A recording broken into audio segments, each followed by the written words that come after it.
Because I would say that the main theme above all of this is political uncertainty.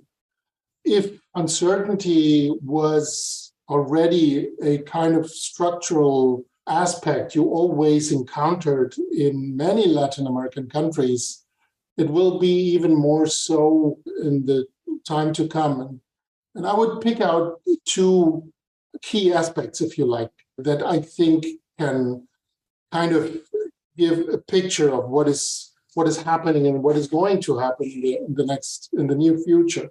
The first one I would stress, first aspect I would stress upon is that you can't trust labels anymore. In terms of you can't just say left is left and right is right with regard to the political positioning of parties, administration, and so on. If you look at someone like Nayib Bukele, who is president of El Salvador, for example, you couldn't say if he was right or left. You could say that he's authoritarian, or he has become more and more authoritarian, but he never positioned himself as someone of the right or of the left, much more so as an anti-systemic candidate. If you look at the recently ousted Manuel Castillo, former president of Peru, he would define himself as a Trotskyist, which is the most leftist you can imagine. But in social aspects, he was a furious, he was absolutely against abortion. He was absolutely against homosexual marriage, for example. So two of the, let's say, classical progressive kind of issues that progressives or leftists are very eager to push forward.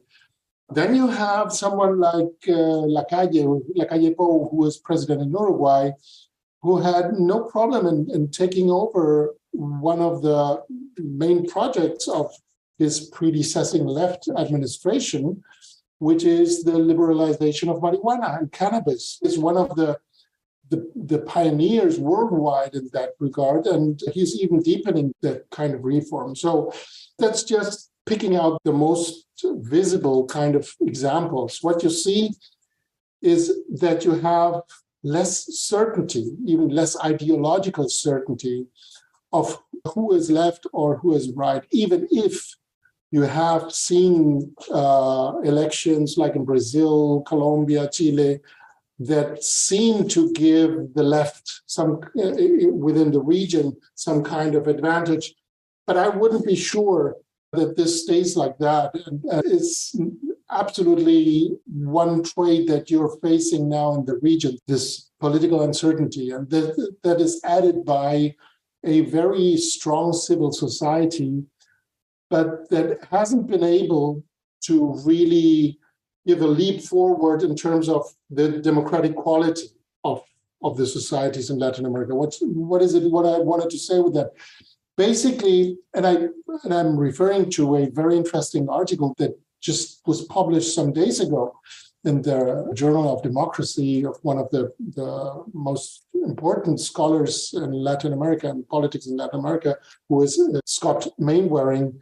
And he's talking about that Latin American democracies are stuck in terms of not being able, regardless of which administration is ruling the country, be it left or right, not being able to really have a leap forward in terms of democratic quality.